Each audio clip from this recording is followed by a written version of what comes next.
you need a 10 minutes daily meditation unless you can't, and then it means that you would need probably half an hour.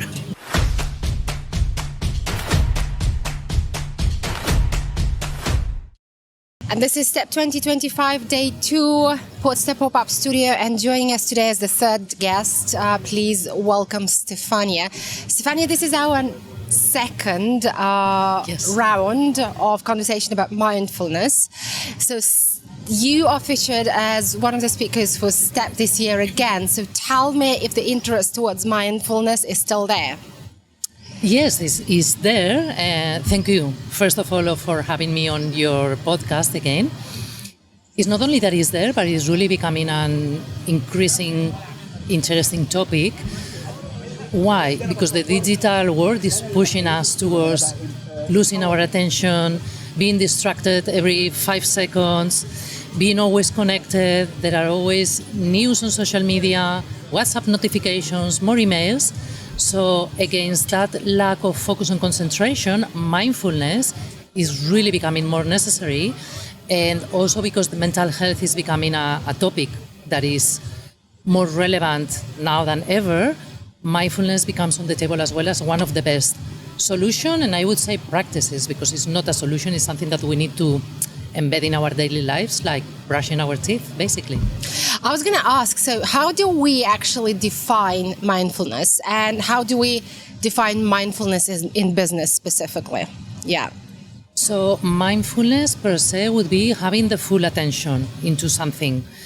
And whether it is you are writing, you are only thinking on writing, you are sending a message, you are only thinking on sending a message, or you are taking a walk as a break, you are only focused on the break, on the steps that you are taking, and you are not distracted by anything else.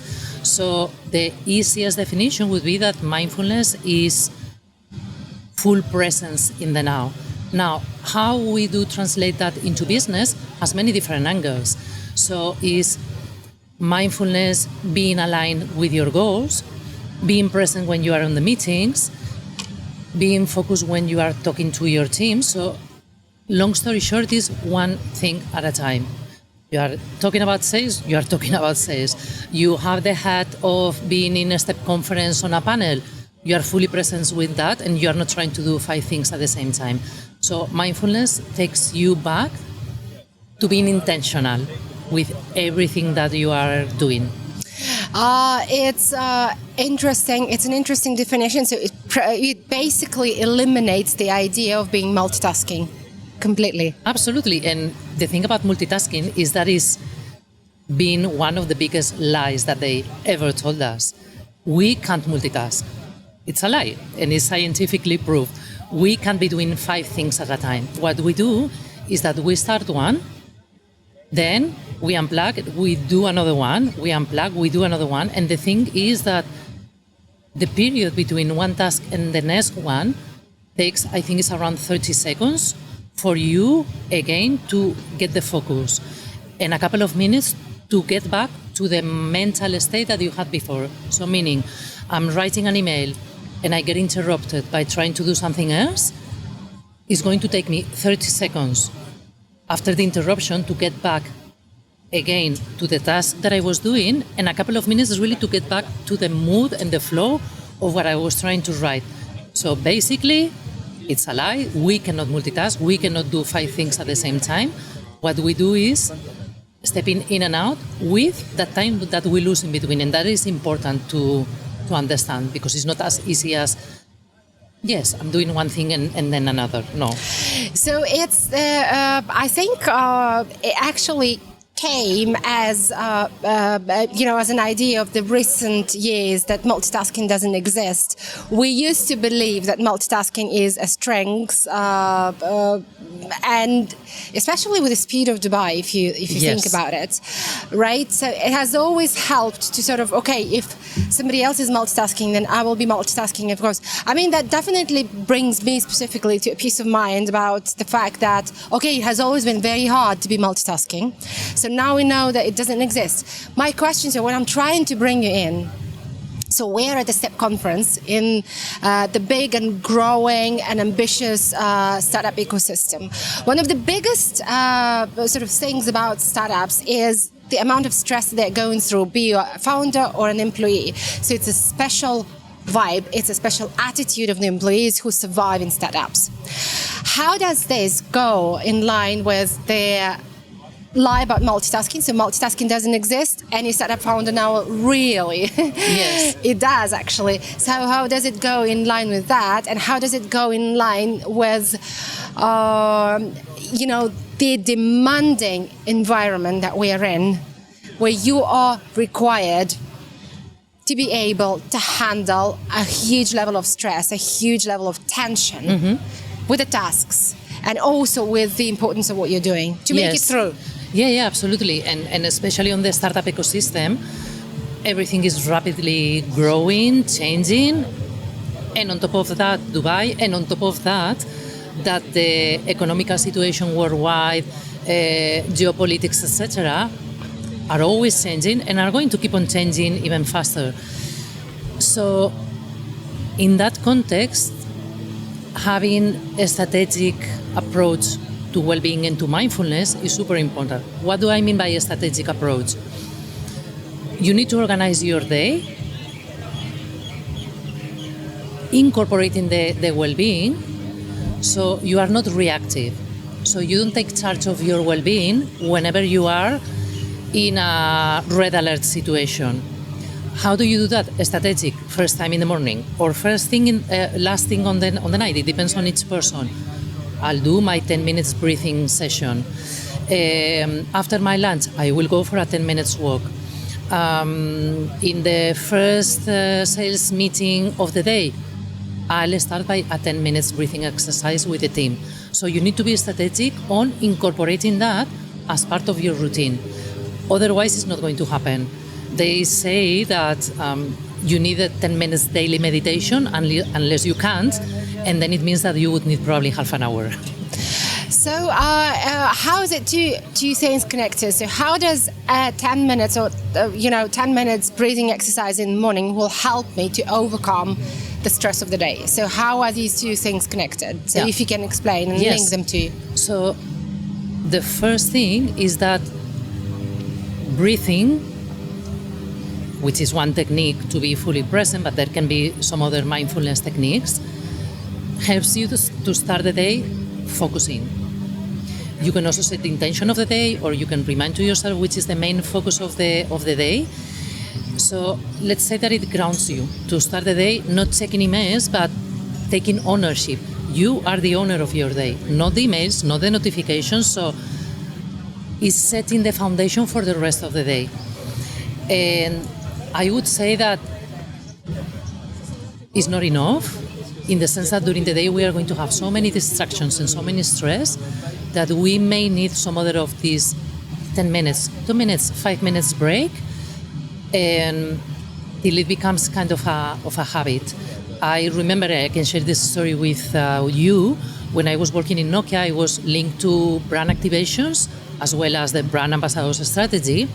It was super stressing because a brand activation, like an event, you have things on the last minute.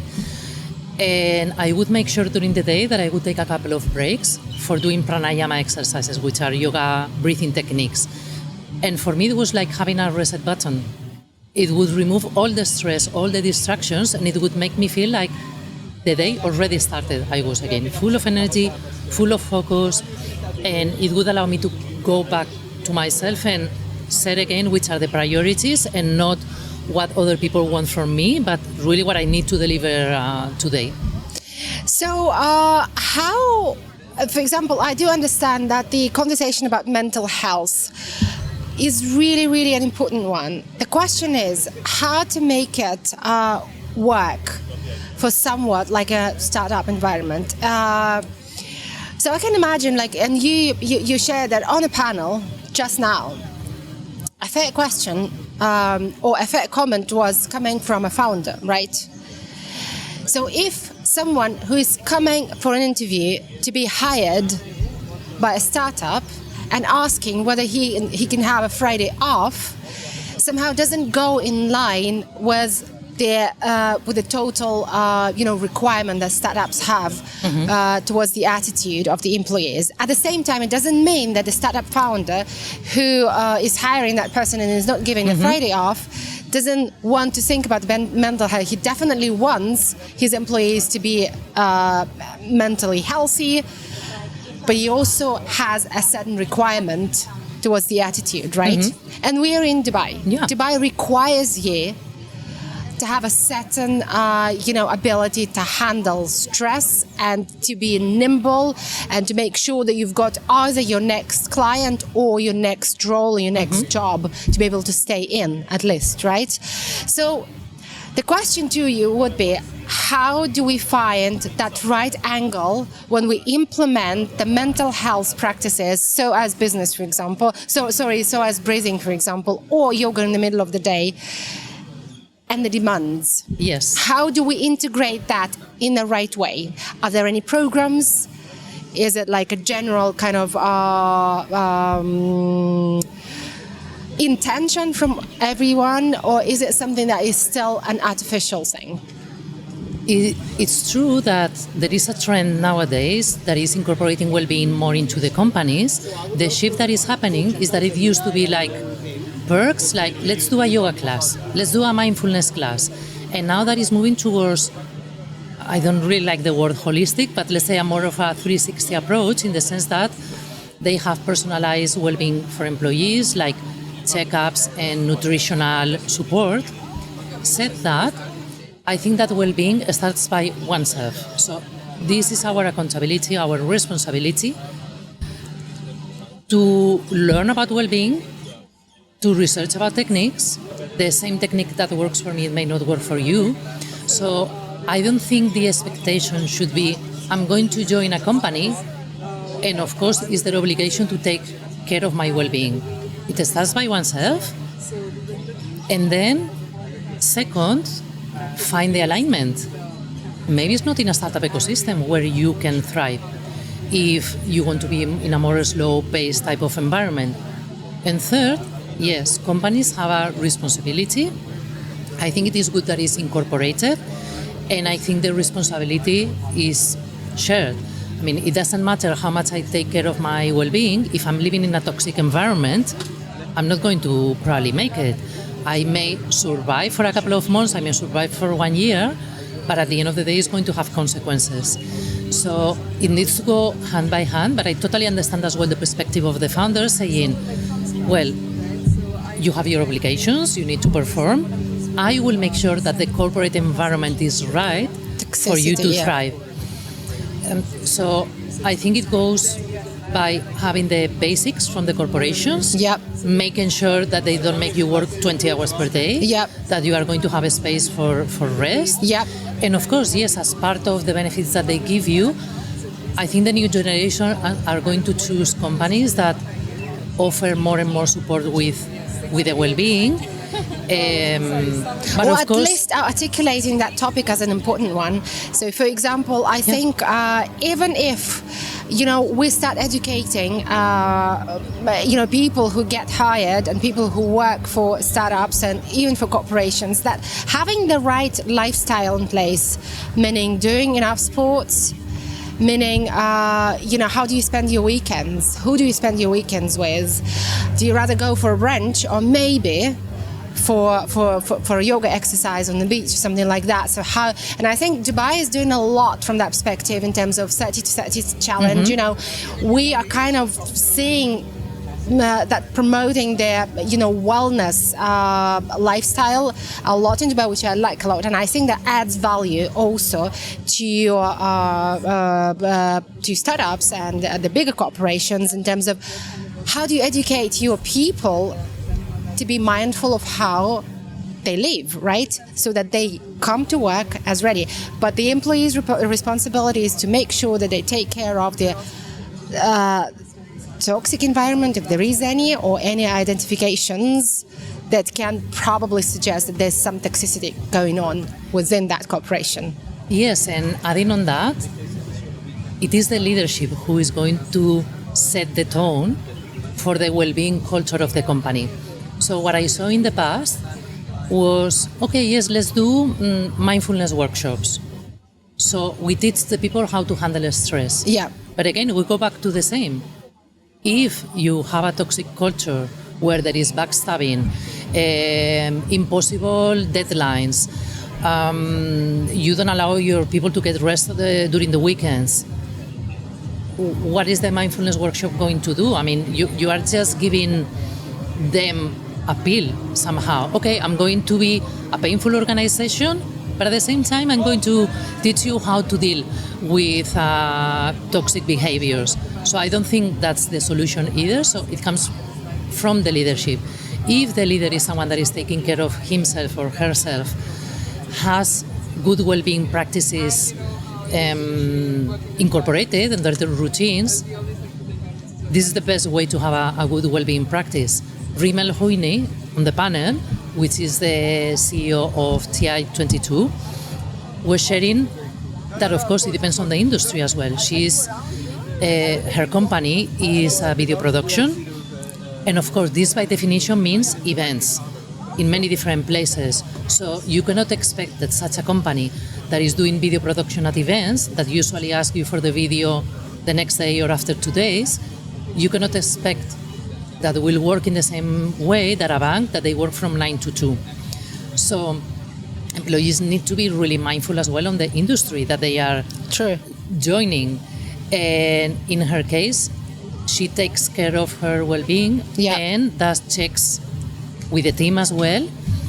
And I think that's the angle. I mean, you cannot babysit your employees. Absolutely. But of course, you are setting the tone with your example, how you take care of them, the conversations that you allow to happen in the workplace, and removing that stigma on not talking about mental health, because this is something that we do not discuss. Yes, there can be conversations, there can be spaces for venting out, and especially making the people understand that the organization is a safe space, which is one of the main stressors in the corporate environment. I think that is a great example. And just to continue and deepen a little bit on that, do you probably have any data or, I mean, any kind of, point of view in terms of, does this stigma still exist around the mental health and what it leads to? Like, how many burnouts from the young entrepreneurs, or what are those identification of the toxic cultures in different companies? So if you have any data to share here, just to support the fact that having the stigma in place and not sort of opening up that topic doesn't help. But at the same time, as you fairly mentioned, babysitting your employees or demonstrating that, yes, mental health is something that is very important without the, accountability from both sides, it's not going to create also the right culture, right? Yes.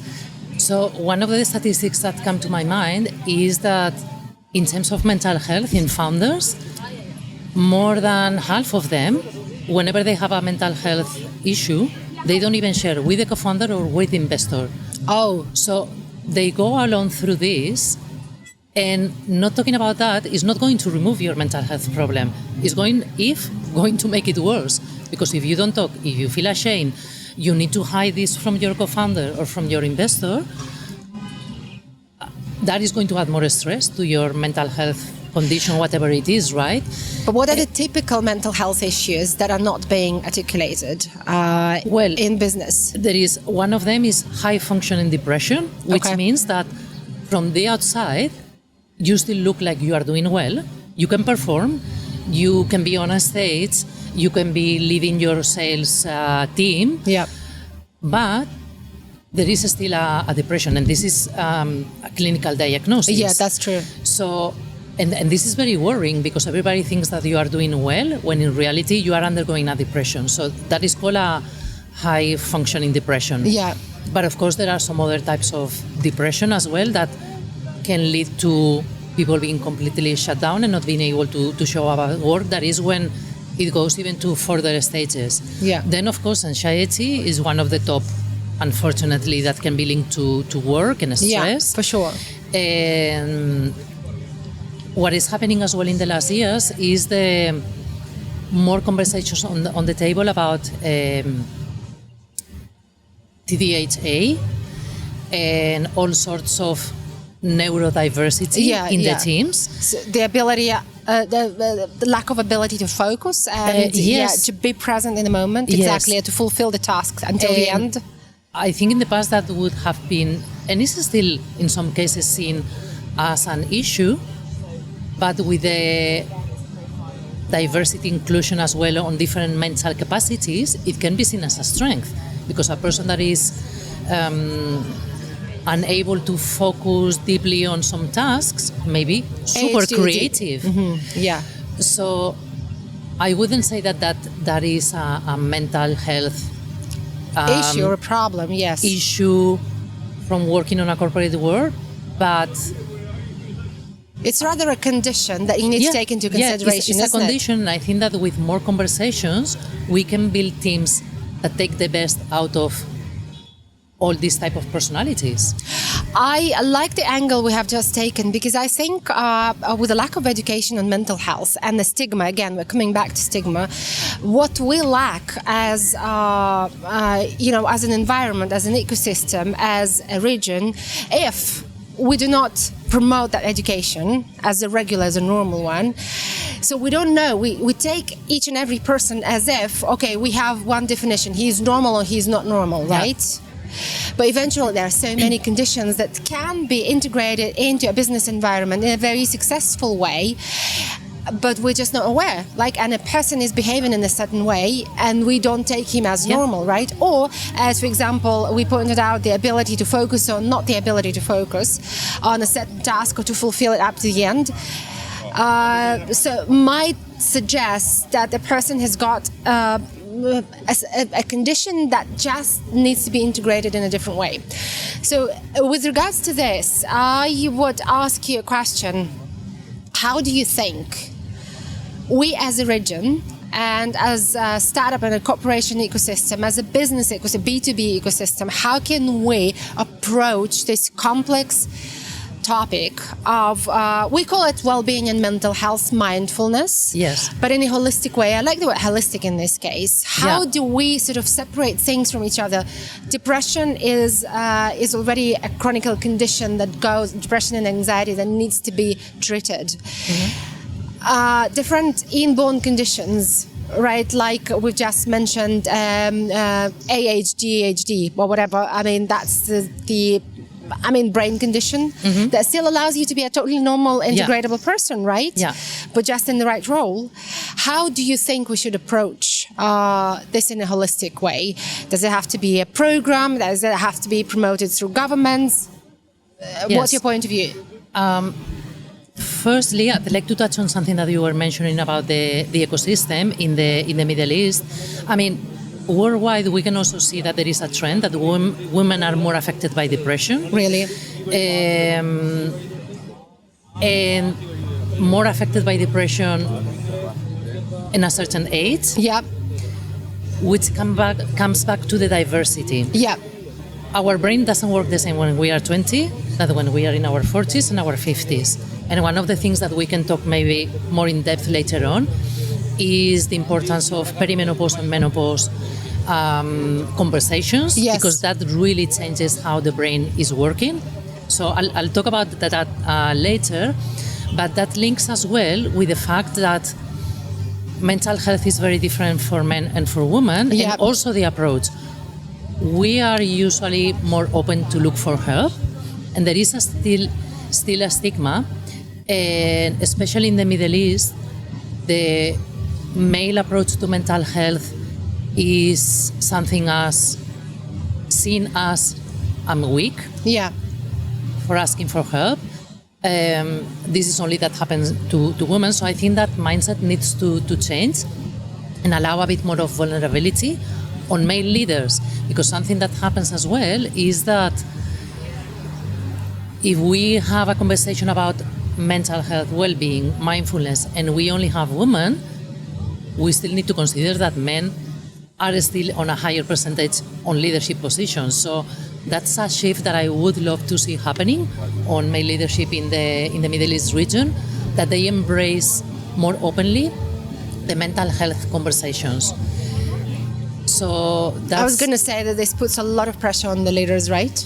Just to learn, to educate themselves, and to see how, on their level, they can implement those practices, right? Yes, because at the end of the day, if we learn, but the leaders that we have in the organizations are not really aligned with bringing and fostering a culture of well-being, again, it's going to be like if I take a pill. I will be able to manage my stress, but then I will have a toxic culture. And then you were asking more of an overall holistic 360. What can be done? I think it's both. Well, not both, even different actors. So from the government, in the moment that from the government there are initiatives and there are laws, you are going to push the companies to move into that direction. It's the same as sustainability many years ago. If you don't push the companies to be more sustainable, they may not want to do it because it's going to cost them more, they need to make changes, they may need to hire new people. So with well-being, I think we are seeing a parallelism with what started happening with sustainability a few years ago, by regulations that need to be in place, initiative grants as well, support from the government, and new leadership approaches to well-being. So I see that leaders are more and more taking that direction on having a positive impact on employees. And so I think it needs to go from ecosystems as well. So all the conversations, for example, that are happening in a STEP conference with the startups. So the startups also create communities, and something that was mentioned in the panel by a few of them is the fact that belonging to different communities of entrepreneurs, whether it is female founders, whether it is investors, whether it is wellness professionals, that sense of community, it also helps to take care of our well-being and mental health. So it's not only one side, it's individually, it is in communities, it is in corporations, it is in governments as well. I like how we actually evolved in our conversation with you, because last year, remember, our focus was on the personal brand and what it takes for each and every individual startup founder or a CEO, let's say, to put himself or herself out there, and the role of self-confidence in this regard. But this year, we're also looking at the bigger picture and how this trend of mindfulness and well-being is evolving, suggesting, a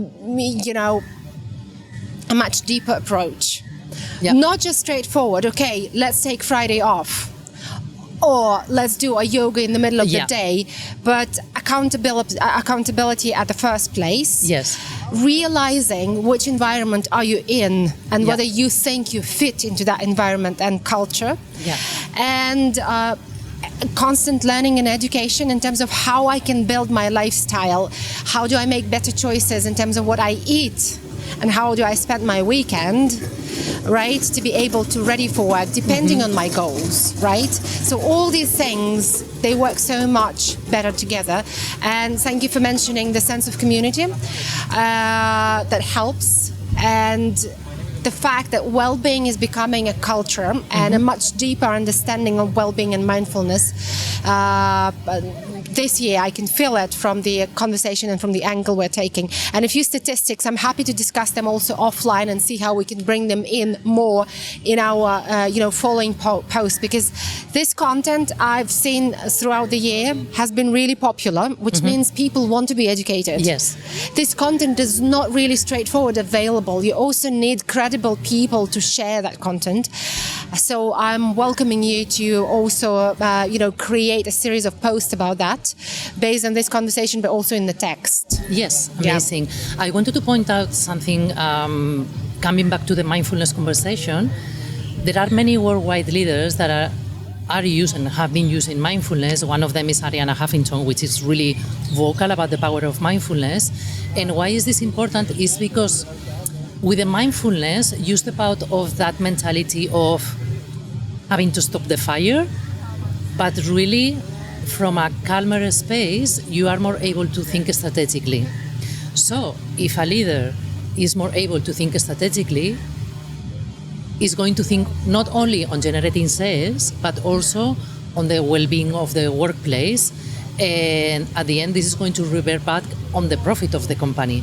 So I just wanted to clarify that and why mindfulness is so important for leaders and the impact that they have. Otherwise, we are all running, as you said, super busy in this city and this environment, and we want to do the next thing.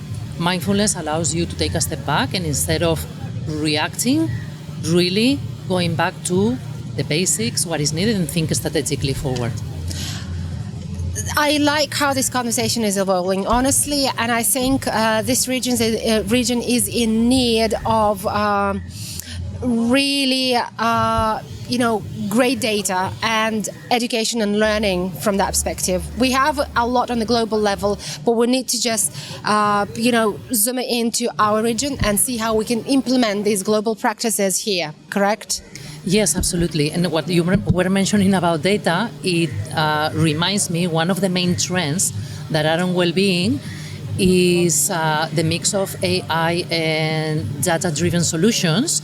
So, firstly, it allows you to have an audit of your well-being, and second, it can allow to personalize the solutions. So, you name it. It can be the Oura Ring, many different apps that are out there, and many other solutions. So, today we had in the panel someone that manages a company that does personalized supplements. Right. So through that data management, I think that can be a very useful tool for corporations, because corporation per se are data driven. They want to know how this is working and how it is improving. And if I'm doing this well-being program, how is this impacting my team? So I'll give you an example now that we are talking about data. There was a program by Google that was called something like Search Inside Yourself. It was linked to mindfulness as well. And of course, it increased emotional intelligence, it increased the collaboration with teams. And later on, SAP did as well the program similar to that, inspired by Google. And the results were that the people that were taking the programs, they could see a 10% increase on focus, mental clarity, collaboration, compassion towards the colleagues. So it's tangible. We can measure the impact of those programs. And that's where the well-being needs to be moving towards. Right. Being able to prove, because at the end of the day, the companies want to know the money that they are spending, the results that are having.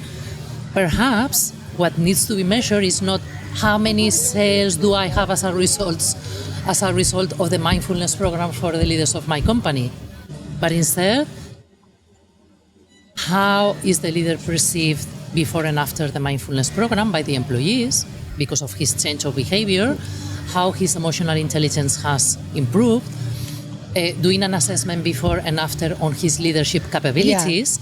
So measuring really the impact in a different way, but of course it can have numbers, and it needs to have numbers on the table, so it will become more credible as well to investors, CEOs, etc. That's interesting. Stefania, thank you so much. And just being mindful of the time as well, because we've got a few back-to-back things happening.